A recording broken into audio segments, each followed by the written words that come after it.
geometry, we can generate lots of numbers, but in some sense it's not so important to generate lots of numbers. It's important to generate a number and then think, what does this number mean? Does this fit with my hypothesis, or does this disagree with what I'm expecting? And if it does disagree with what I'm expecting, then is it because my number is wrong, my calculation was wrong, or is it because my hypothesis needs changing? Okay? And when you do that, it means that you can be much more productive, okay? Because then every calculation you do is leading to a publication or leading to a result, rather than generate tons of data and then look at it at the end and say, oh, right at the beginning there was an error, so none of this data is useful. Okay? So I think that was a talent that Emily definitely had. And the amount of times Emily would come to me and say, this isn't working, by the way, and I'd say, what do you mean it's not working? It's definitely working. And then discover it actually wasn't working. And then the third talent that I would say that Emily was very good at was making connections. Every time I took Emily to a conference, I was kind of a shy assistant professor in the corner, giving my talk, going back to my seat, going back to my hotel room. Emily would go up to the big name, the superstar scientist in the conference and say, hello, I'm Emily, and I work at the University of Louisville. I think I'm more famous today, not because of my work, but because Emily was willing to introduce me to these people. And because of that, Emily had offers to do a postdoc at many top places. MIT, Rice, you had an offer at Oak Ridge. Sydney, yeah. Australian National University in Sydney. And also, of course, in Germany. Okay, so those are three sort of things I think Emily did well. Maybe you can take that on board when you next go to a conference or when you're next producing data. As I say, she published 8 papers, but this award is actually for the best thesis, and the thesis covered a subset of those papers. The title was, and it's probably going to be in the same vein as this, Development of Non-Orthogonal Wave Function Theories and Applications to Multi-State Reaction Processes. I would like to say why the committee chose that thesis to be the best thesis. I wasn't in the room because Emily was my student. But that thesis also won the Houchins Award for the thesis most likely to lead to significant impact as well. Okay, so we're nearly at 4 o'clock, so I should sort of wrap this up. Emily defended her thesis in February 2023, graduated in May 2023, and started her postdoctoral work at Max Planck Institute with Frank Nieser in June 2023. Okay, so with that, I'd like to invite Emily up to give her this award of the George Pack Award for the PhD.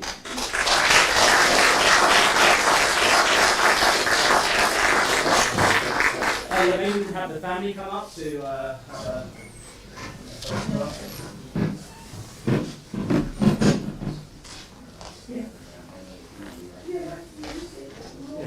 Okay. It's okay. I come from a big family, I understand.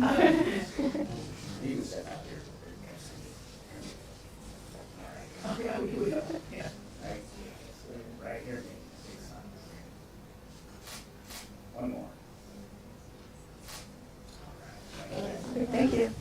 Thank you so much. Oh, you good there? Yeah, I'm good to go. So, thank you everyone for being here today. I feel very honored to be able to be here to talk about my research, my current research, but also some of my previous research as well. I was extremely surprised to say that I won this award. I thought there were a lot of people who graduated in the 2023 year, which were also doing great work, even at U of L, but even after U of L as well in their postdocs or in their new industry jobs. So I'm very, very grateful.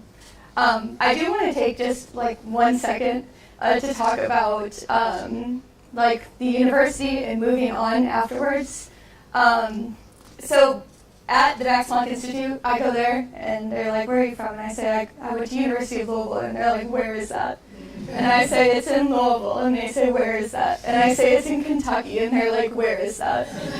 So just because University of Louisville may not be one of the most notable universities in the entire world doesn't mean that you cannot go somewhere that's very well known. It's mostly on the graduate student to kind of make your way up there. Like Lee said, making connections I think was probably one of the best things that got me to where I am. So, I would highly suggest it. But that's my spiel. I'll get off my soapbox about that. But if you want to talk about it later, just let me know. But I'm going to be talking about my work, which I titled Implementing Multi-Reference Methodologies Using Automatic Code Generation. Now it is, it's a mouthful, right? So before I get into the actual computational chemistry, I kind of want to give some sort of an anchor as to why we do what we do as computational chemists. So as an example, let's see if I can get this going. There we go. As an example, there's these molecules which are called molecular machines. So they have molecular components that produce movement in response to some sort of input, whether that input be light, whether it be temperature, another chemical, anything like that.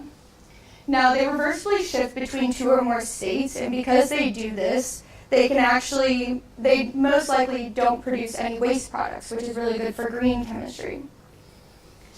Now, these molecules are used in a lot of new technology. One of the Nobel Prizes in 2016 was rooted in using molecular machines for batteries. But using kinds of molecules like these, before you go into a laboratory, you want to ask yourself, how do these machines work? And yes, in an experimental laboratory, you can't understand how these things work, but you're going to spend a lot of money buying those chemicals and maintaining those machines, and maybe even using more than one person to be able to fully understand how these things work. So, as computational chemists, we can actually give more of a basis as to how these things work without even using a fraction of the cost. All you need is a computer and one person sitting behind the computer pressing some buttons to give you some information. So, with another question that people always ask about molecular machines is how they can be controlled, and that was part of my first project, which I'll go into in a little bit. But how exactly can we describe chemistry on a computer? Well, you would be right if you said math. Math, yes. Now, with mathematics, the main building block of describing chemistry on a computer is using this thing called a wave function. Now, we normally describe a wave function as the letter psi. That's really all you need to know. But the wave function allows us to understand how atoms behave, and it gives us so much information about the system, and that's why this kind of thing, the wave function, is really helpful. So the wave function contains measurable information about the system, which we can refer back to experimental work. It tells us the probability of finding a particle somewhere, which also helps us be able to describe the stability of molecules. We can also calculate energies via the Schrödinger equation, which is this equation right here. So we have this psi right here, and E is our energy. And again, this relates back to experimental work. We can compare our energies to energies you get experimentally. And lastly, we can also divide our wave function into a product of n electron wave functions, which also allows us to describe where the electrons are within the molecule and what's more stable of the system. Now, this is all great and cool. We have this wave function, but what exactly is the wave function? Can we kind of picture it? Can we be able to describe it in more of a pictorial way? Well, we can using this thing which we call a potential energy surface. So a potential energy surface has quite a few points on it which are really interesting to not just computationalists, but also experimentalists. So we have two different states or two different wave functions as well. So this blue one is what we call a ground state wave function, and then the orange one is what we call an excited state wave function. Now, on the ground state, we have these points, which we call reactants or products. These are your most stable points. These are the points that you're most likely going to find in an experimental, in some sort of experimental work that you do. These are the ones that you'll most likely have. Now we also have another point which is really interesting, which is called the transition state. Now using these 3 points, we can describe 2 different things about the system itself. Using the reactants and products, we can describe the thermochemistry of the system, meaning how hot it gets, if it will actually get cold because it's sucking in heat. Now, we can also use the reactants or products in the transition state to say something about the kinetic reactivity of the system. So how long the reaction is going to take, if we can speed it up using any sort of external thing like stirring it or heat or something like that. Now, that's just on the ground state. On the excited state, we also have some quite important points which we'll look at, and some things which will come up later on, like this point, which is called an MECI. So MECI stands for minimum energy conical intersection. So this is a point of degeneracy between the ground and excited states. Now, this point allows us to be able to describe the photochemistry of the system if we take in the reactants and products as well. Now, we have the potential energy surface, but how can we actually examine the molecule with the computer if we can visualize it this way? Well, we can model the chemistry using 2 different types of methods. We can examine one surface at a time using single reference methods. So if we only wanted to look at the ground state pathway, we can use the single reference method. But we can also examine multiple surfaces at a time using multi-reference methods. So we can examine the ground state, the points on the ground state, but we can also examine the points on the excited state using the same kind of building blocks to start with. Now, our overall goal as computational chemists is to find some sort of efficient and accurate method for describing the system in general. Now, I want to take a minute to kind of go into the more differences between the single and multi-reference methodologies.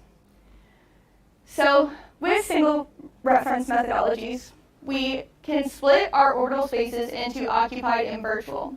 So virtual are the ones that are empty, occupied are the ones which have electrons in it.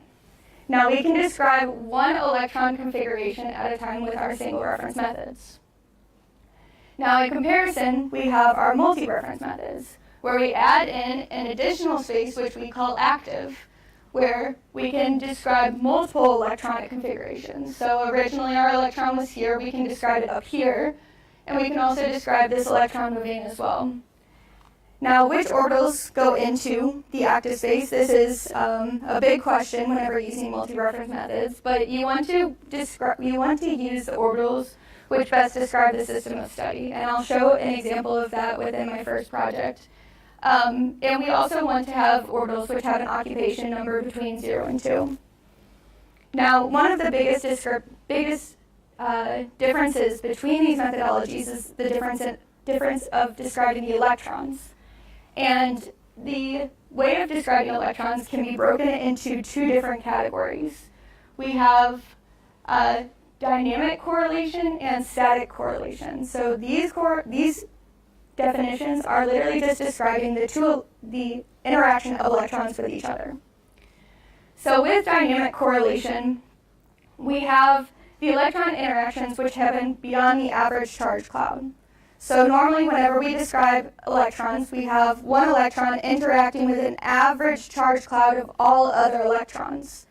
Now what happens if 2 electrons are actually much closer to each other than what we compute? We're actually not fully describing the system correctly. That's kind of the problem of this.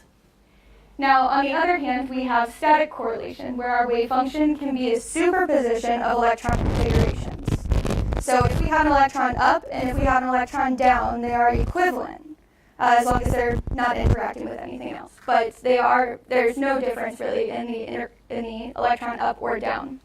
So if we have this kind of system where we have orbitals which are equivalent in energy, and we have an up electron on the left and a down orbital or a down electron on the right, we have to be able to describe the other example as well, where the electrons are flipped. Otherwise, we're not fully describing the system. So normally, in a typical closed shell system, you don't need to have this static correlation because dynamic correlation plays a very large role in the description of the system. So single reference methods are very good at describing the dynamic correlation. But in other systems where you have multiple states which are actually interacting with one another, you really need multi-reference methods to be able to capture this static correlation. Now, within the first project that I had here, I actually used these multi-reference methods to be able to describe a system of study which is called azobenzene. So this is the pathway of azobenzene. It's even simplified than what it normally is, but it still looks kind of crazy. But azobenzene undergoes both photo and thermal isomerization. So photo means that it goes from the ground state up to the excited state. It goes across and then will land back down into our cis structure. And the thermal means that it stays only on the ground state to go between point A and point B. Now we have this photorelaxation between an MECI, meaning that we're actually conserving the energy of whenever it goes into the first excited state. But azobenzene also has these multiple isomerization pathways, which makes it a very interesting molecule to study. And we wanted to kind of be able to understand if we can control which pathways it goes through. Now, I mentioned that we did use multi-reference methods to be able to describe this system, so I wanted to show you the active orbitals just to give you an example of what they kind of look like. So with azobenzene, the active space that I used is a 10 electron, 8 orbital active space. So these 5 orbitals are occupied, and then these 3 orbitals are unoccupied.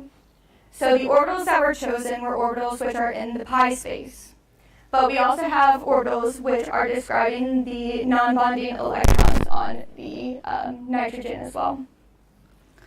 So with this first study, as I said, we wanted to be able to control the pathways of azobenzene. And one of the ways that we looked at controlling these pathways was using electric fields. But how exactly would electric fields be able to be used to control a molecule? Well, we imagined that if you have an azobenzene molecule, you can tether it on a surface and then apply an electric field upwards from that surface to be able to then turn on or turn off the electric field, or to turn on or turn off the control. So these are the 3 fields that we actually applied, but the one I'm going to be focusing on today is this F-dip field, or F-dipole field. So the dipole moment, or the electric field is aligned along the dipole moment, and the dipole moment will interact the largest with the electric field. So that's kind of the results that we did end up seeing. But I did mention before the MECI, which is the minimum energy conical intersection, and these figures here are actually showing that point exactly of when it goes from the excited state down into the ground state. So in our field-free conditions, we have our excited state, which is this like orangish-green state or surface, and then this bluish state down here is the ground state. So after it kind of goes through this funnel, it'll hit back down onto the ground state and can either go to the left or to the right, so to point A or point B. A and B are the trans and cis forms of azobenzene. Now, whenever we applied the large dipole field within the negative direction, we didn't necessarily notice that much of a shift of the direction that it was going once it got into the ground state. It's still going mostly to the left and to the right. However, whenever we applied the large positive field, we actually noticed a huge shift in the direction that it was pointing. So it's no longer going to our original point A and point B. It's actually going towards the dissociation of the azobenzene molecule. And this was one of the first studies to actually show that the conical intersection can actually be changed just by the application of an electric field. Now, after we did these studies, we found this really cool, and we wanted to extend these studies to larger molecules. So we wanted to extend it to larger azobenzenes, which are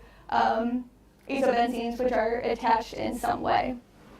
However, the current methodologies that we use to study the first system are actually not suitable. So the multi-reference method that we used was actually pushed to a limit for the first molecule. So even though that multi-reference methods are great and all, it is the main limit of it is the size of the active space. The active space can only be so large. And if we have a 10-8 active space for only one azobenzene, then for 2 azobenzenes, it's going to be twice that size, which is not feasible. However, we can't use single reference methods because we can't describe the entire potential energy surface, specifically that conical intersection point where we need to be able to study the two surfaces at the same time. So we need to be able to describe electrons in the system using both dynamic and static correlation.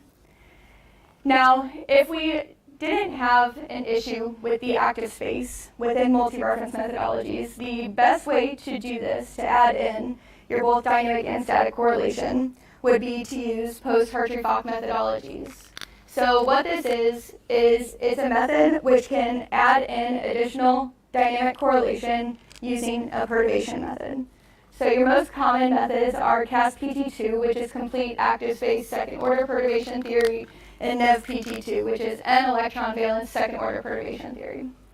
Now, what you have to do to be able to run these calculations is you first have to obtain the first multi-reference calculation, the 0th order description, and then you apply perturbation on top of it. Now, the NEVPT methodology can actually be compared directly to the CASPT methodology, and this is where my new work comes in. So CASPT is your most generally used. Not many people, or NEVPT is becoming more used, but yes. So with CASPT2, or CASPT, it relies on the 0th order Hamiltonian that is one body in nature. Now, the NEVPT actually relies on this thing, which is called a diol Hamiltonian, which actually partially incorporates two body terms, and that helps a lot within something which we call intruder states. So intruder states, there is math on this slide, but so we have this formula here which calculates the second order energy. What we really want to look at is this bottom part right here, which is energy of state, or energy of orbital 1 and energy of orbital 2. Now, if energy of orbital 1 and orbital 2 get too close together, then this value down here starts to go to 0. And what happens when the bottom of a fraction goes to 0? Your energy that you get goes to infinity. So this calculation means nothing if you're getting extreme results. You can't do anything with it. So there are some fixes to it. Like you can expand the active space, which, as I said, is already a problem, because if you already have a really large active space, you can't really do much to that. Or you can use this thing which is called an ionization potential electron affinity shift. But a problem with that is that you actually have to choose this shift yourself, this shift value yourself, which is also, it's very hard to choose. It's hard to be consistent unless if somebody else has already done it. Now, in comparison, this is only a problem using CASPT methods. With NEVPT, we actually don't have any problems with this. There's no problem with intruder states. The second order energy is actually completely defined using the 0th order Hamiltonian, so we don't need to do this calculation above to be able to calculate the NEVPT2 energy. So we study mostly now using only NEVPT methods. Now, with these kinds of methods as well, we can actually extend the calculation even further to be even more accurate. And we call this higher order perturbations. So, as I said, CASPT2 and NEVPT2 are most generally used by chemists, but we can actually achieve more accurate results using higher order perturbations. So, with perturbations, so we can imagine that NEVPT2 describes two electrons moving at one time. That's the most it can do. It can describe two electrons in movement, which we call these doubles, so double excitations. However, if we extend to NEVPT4, we don't get to just describe double excitations. We can describe triple and quadruple excitations as well, which means that we can more accurately describe where these electrons are in each system. Now, the problem with extending these calculations is that the more excitations you include, the more terms you have to put into your code. It gets extremely complicated. So with doubles, we have 9 terms. 9 terms. That it seems like, I mean, it doesn't seem like a lot, but it is kind of a lot. Now triples goes up to 36 terms. And you can imagine how far it goes up with quadruples. So instead of me sitting at my computer for hours at a time, just coding up the same things over and over again just to put in the triples, we actually use an automatic code generator. So within NevPT4, this is the equation up here, but I'll get into that in a minute. But with this code generator, the advantages of using this is that there's really no need for handwritten code for methods with many equations. You can actually just put in a general ansatz and then get out code from that. So the code generator that we have is divided into 3 main steps. So first we have equation generation. So we write the input for some sort of chosen ansatz and we obtain our working equations. So we say that we want equations for doubles. It'll actually create the equations for all 9 cases of the doubles at one time. Now, after we create the equations are any type of equation or any type of combination of these doubles. So what we have next is actually our factorization. So within this, or within the actual equations, we have a lot that can be shortened or compressed into multiple other equations as well by using the chain rule. It can be a reorder of tensors for optimal scaling. It mostly just compresses the equations down into the ones that we actually need to be able to do the calculations. Now the last step, the easiest step, you create the code. Yeah, the C++ code. So after doing this, I use this to create the code for my NevPT4 methodology. So the NevPT4 methodology is actually only currently using this SD term, which is singles and doubles, and a R term, which is a renormalization term. Now, how does this code generator actually help or speed things up? Well, most computational cost from our methodology comes from these things called the sigma vectors. So I was able to create a NevPT4 method where the sigma vector is actually only computed once. So I used a method or a molecule of dodecahexene with quite a large active space. And this is the original NevPT4. The timing is in seconds, so it's about 5,000 seconds originally. And the total, that's just for the sigma vectors, and then the total calculation is about 7,200 seconds. Now in comparison, my total time is about half of the other. And it's mostly because of the fact that we only compute this original sigma only once. While in this one, we actually compute it with every single step, which is very costly. It just means that you're sitting waiting for this calculation for a while. So that's the timing. But how did my method actually compare energetically or within accuracy as well? So I can compare some dissociation energies. So for those of non-chemists, it's just a really pretty picture with some nice colors on it. So we have 3 different methods that we can compare our effective NevPT4 with. So we have the NevPT2, NevPT3, and then the original NevPT4. And what we're considering the exact reference is this MRCI plus Q, the black dashed line. Now you can see the original NevPT4 and NevPT3 are higher than that of the black line for both O2 and F2. And you're probably asking where exactly is your method, the effective NevPT4. It's really hard to see, but it aligns almost exactly with the black line.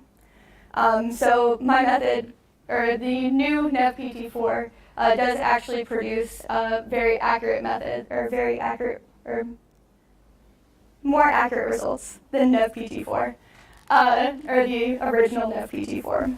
And this method is also going to be a part of the Orca release, which is happening next month as well. So, as an overview, I kind of discussed understanding chemistry on a computer. We discussed the importance and challenges of multi-reference methods, and also described new multi-reference methods and creating them using the code generator. And then I talked a little bit about my new method and how it was shown to give improvement of energy description in comparison to the original NevPT4. Now, the next step is to add in additional corrections into NevPT4, like adding in the triples and quadruples. But that's quite complicated, and I didn't want to quite go into that during this talk. And I'm sure my mom over there is really happy that I didn't go into it either. So I do want to acknowledge some people, specifically the Pack family, for this award. Lee Thompson as my advisor. Frank Neza, who's my new advisor at the MPI. Compton is what I call my sub-boss.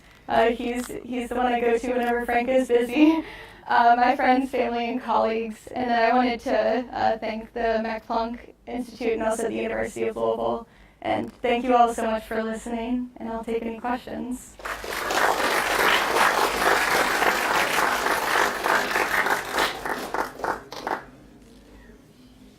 Right, questions from the audience?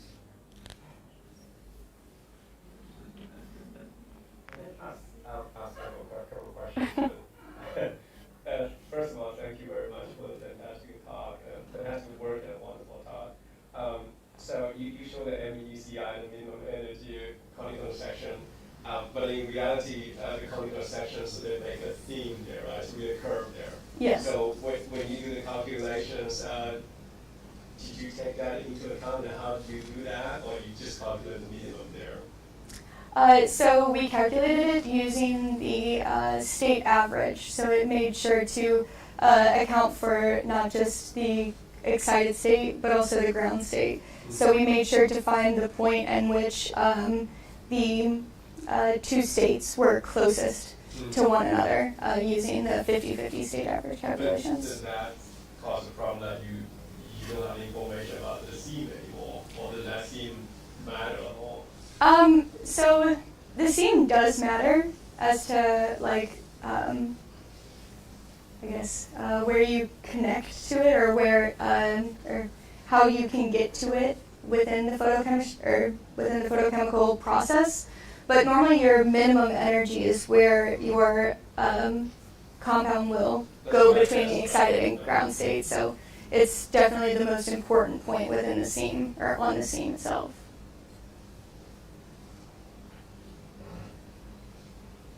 A couple of questions. That's the only one for now, or? Oh, I can, yeah, so I can do that. So now I'm going to take my instrumental PChem physical chemist hat off and put I take my theoretical physical chemist hat off and I put my instrumental hat on. Yeah. If I had another analysis of DOE grant, I would definitely want to do the molecular switch experiment. Yeah. Should I do the gas phase or in condensed phase?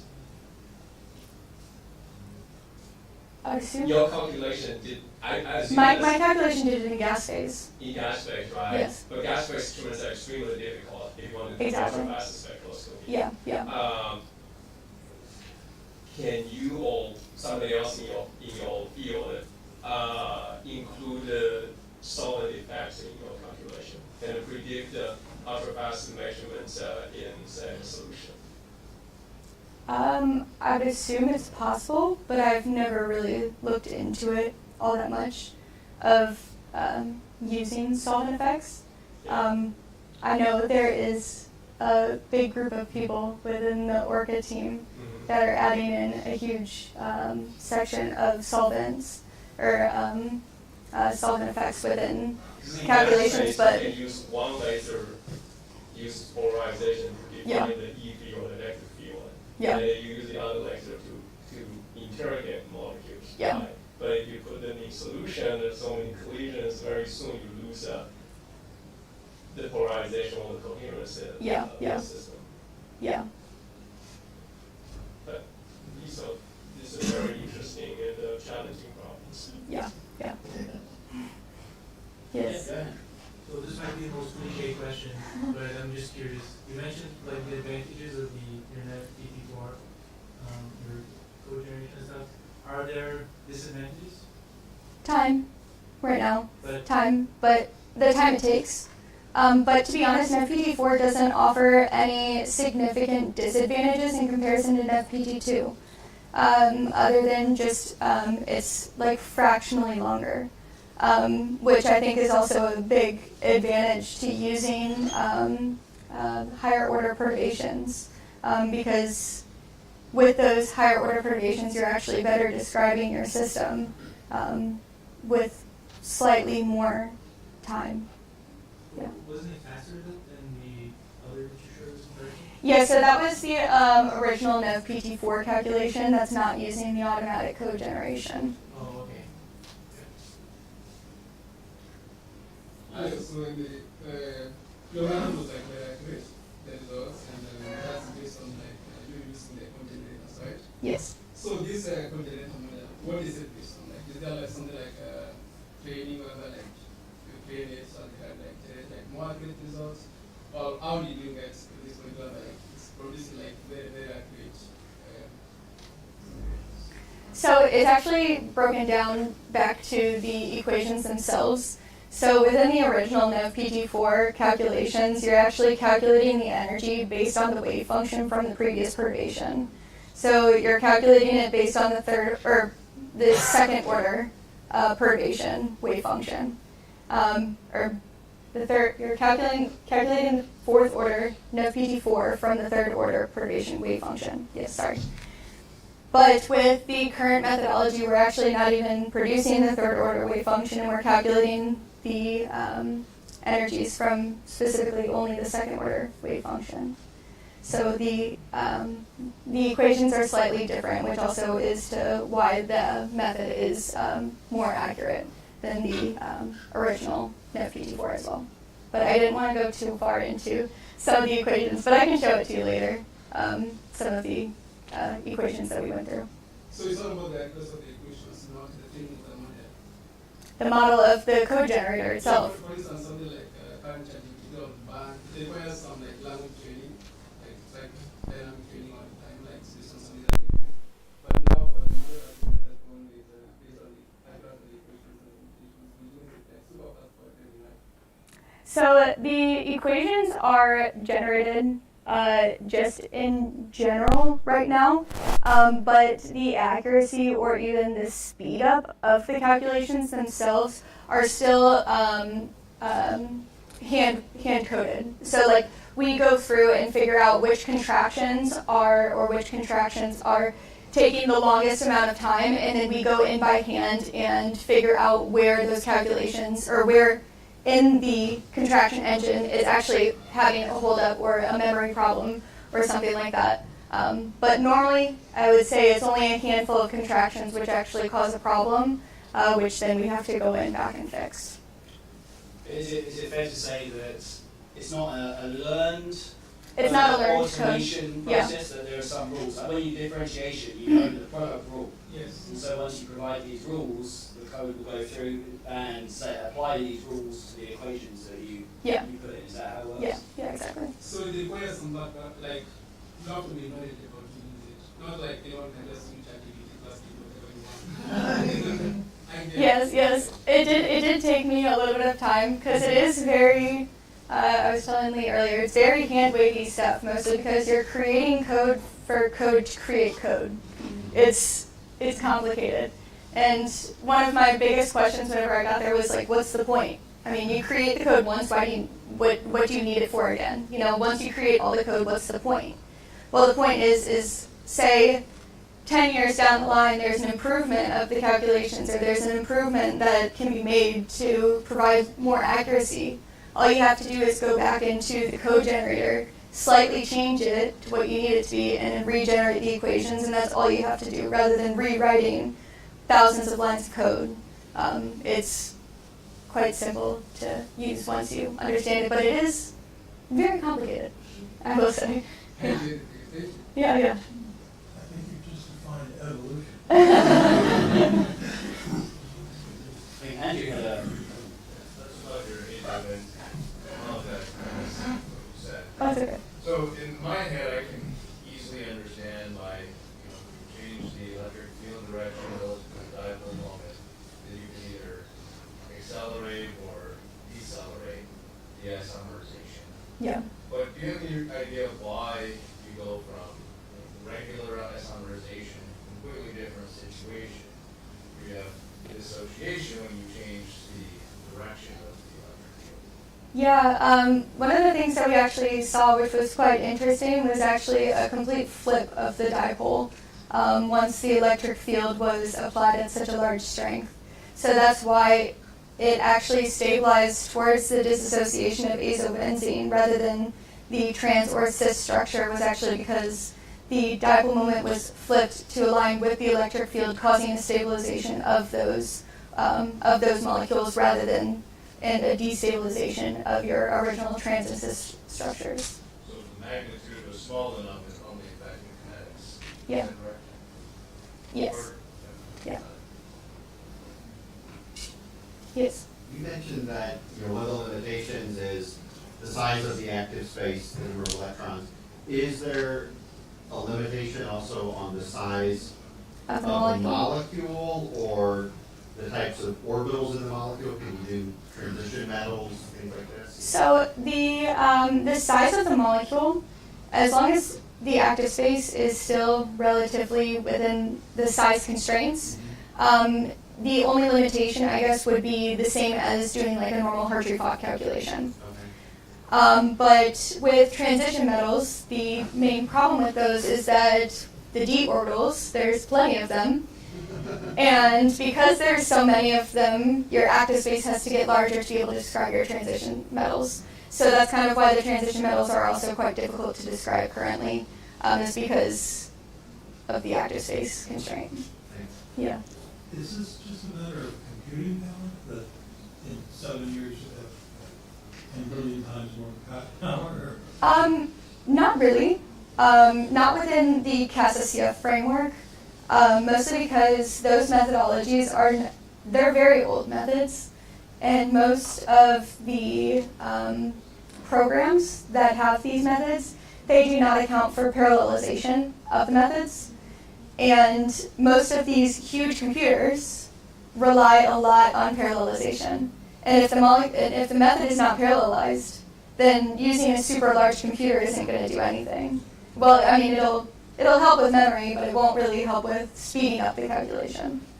This is dividing the task into small segments across many processes. Exactly.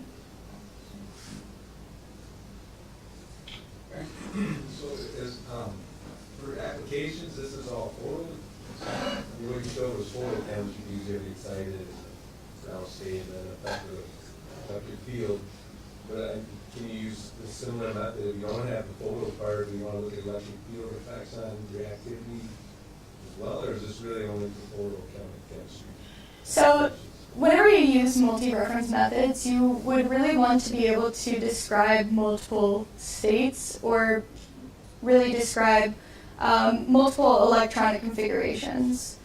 So if you were only looking at one state, then it's in your best interest to not use something that's computationally costly like a multi-reference method. But if you are interested to see whether which orbital might be the most stable, and you want to kind of mess around and see which configuration would be best, that would be when you would use a multi-reference method. I don't think it really matters too much about the electric field, more about what kind of electronic description you want. Okay, where Just is as a comment on that, you could have a multi-configurational ground state. Not Oh, be yes, a yes, full yes, chemical yes, exactly, yes, sorry. Oh, right. And can you say something just about some of the applications of these molecular machines where you would have this sort of little chemistry? Are there, what are some of the future applications that people, Yeah. learn from this, like, be something that we would be using? Yeah, so I mentioned one of the Nobel Prizes uses molecular machines. The 2016 Nobel Prize, Francis Stoddard was part of that, and that was specifically using batteries. So using molecular machines to kind of turn on and turn off these batteries that they used. But you can also use molecular machines within solar energy fuels, I think is what they're called, as well, which helps in solar energy storage and things like that. Mostly because one of the main problems with solar panels is that they have a hard time storing the energy once they get it. So that's kind of a lot of technological development right now, is trying to figure out how we can store the energy from the sun without releasing all of it at once. Questions? I just have one question. You mentioned about the sigma vector when you had the timing, that was the, I think, can you go back to the timing slide? Yeah. Oh, sorry. Yeah. Right, and I think you mentioned on the right-hand side that that's also the net PT2 and net PT3 sigma vector. Mm-hmm. Right, most computational cost comes from the computation of the sigma vector. So what's the sigma vector? So the sigma vector is the Hamiltonian. It's the calculation of the. Can I? Yeah, go ahead. I feel like I've never done this before. I normally always avoid writing on the board. So this is the sigma vector, where psi on the side changes based on which perturbation you add. So if you did net PT2, this would be psi 1. If you did net PT3, this would be psi 2, so on and so forth. And then net PT4 is psi 3. That's just the perturbation wave function. And so why do you build that rather than just building the whole Hamiltonian and diagonalizing it? It's faster.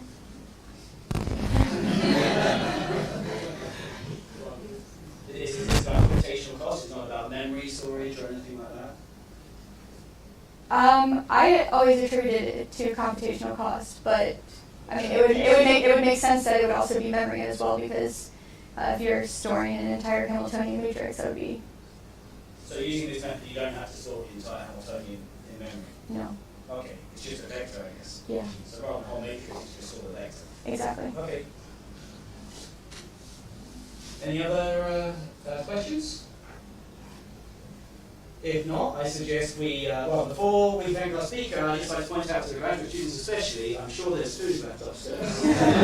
So don't waste an opportunity for a free dinner and perhaps lunch tomorrow. Take what you want. It has to go. Okay, and with that, let's thank Emily, our speaker.